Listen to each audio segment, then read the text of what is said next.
Okay. So, defensive geometry. Now, for the undead forces, we have Tomb Guard. Looks like Skeleton Wars, Tomb Guard. So, yeah, 3 Tomb Guard, 5 Skeleton Warriors. Gonna have some Tomb Scorpion action here. We got a Lich Priest of Death. The Lich Priest is gonna have a Spirit Leech, as well as the Fate of Buna. Gonna have some Blood Knights, Varric's Black Reavers over here, the ROR Black Knights with Lances and Barding that have regeneration.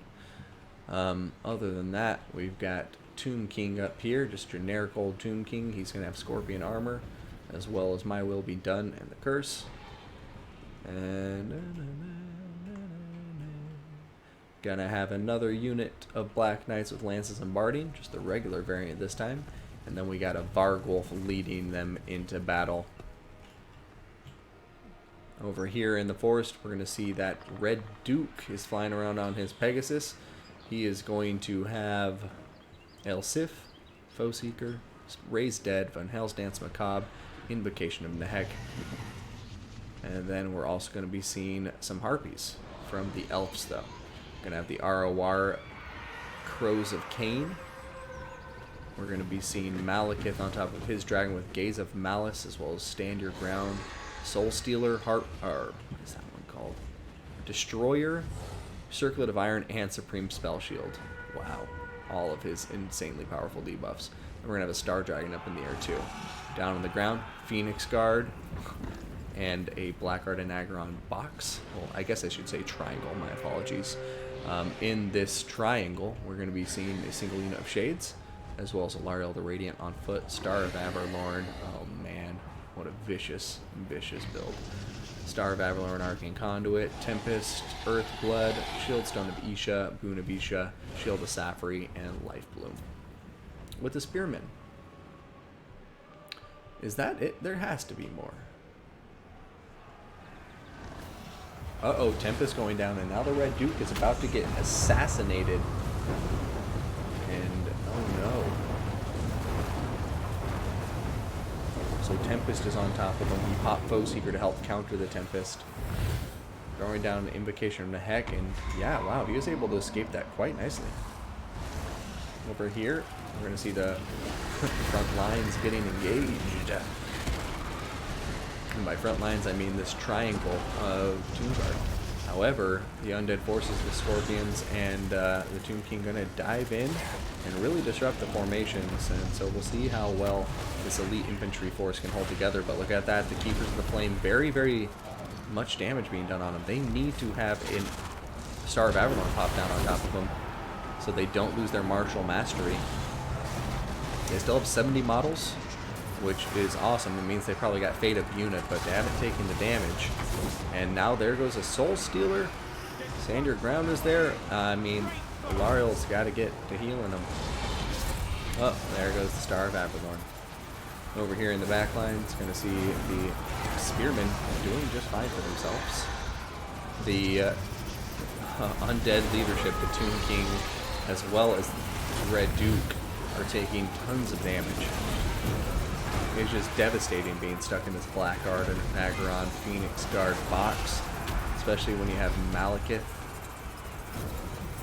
diving in and out of combat along with the Star Dragon. It's, oh my god. The Elves flexing their dragon muscles right now. And as soon as they start trying to get away, like, or for instance the Red Duke, if he tries to get away, he has Harpies up in the air in reserve.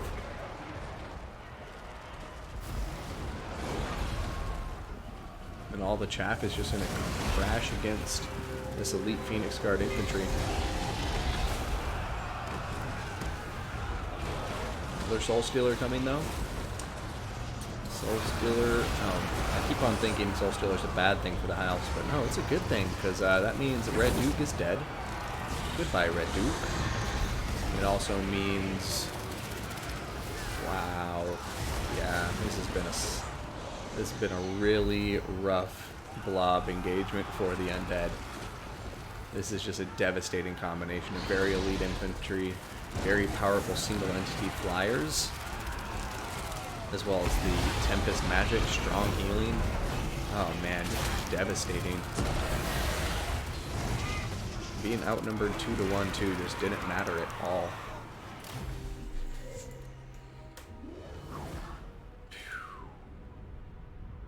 Yeah, that build was barely legal with the 500 models.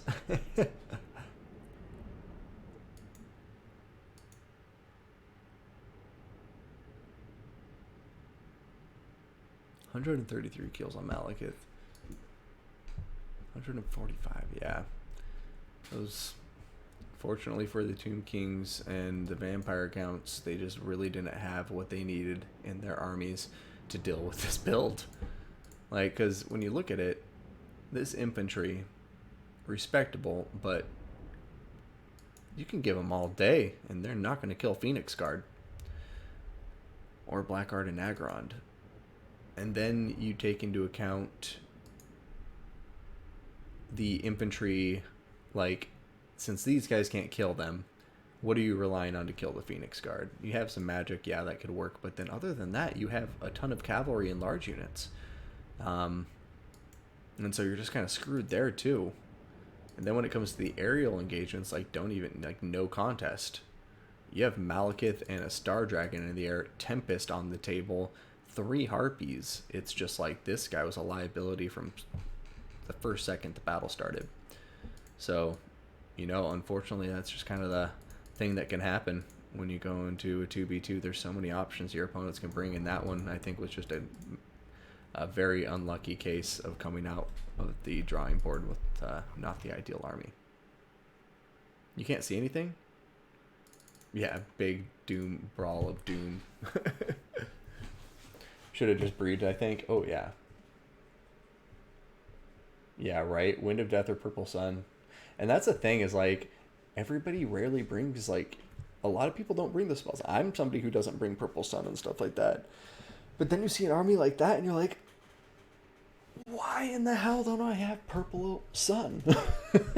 I could get hundreds of kills.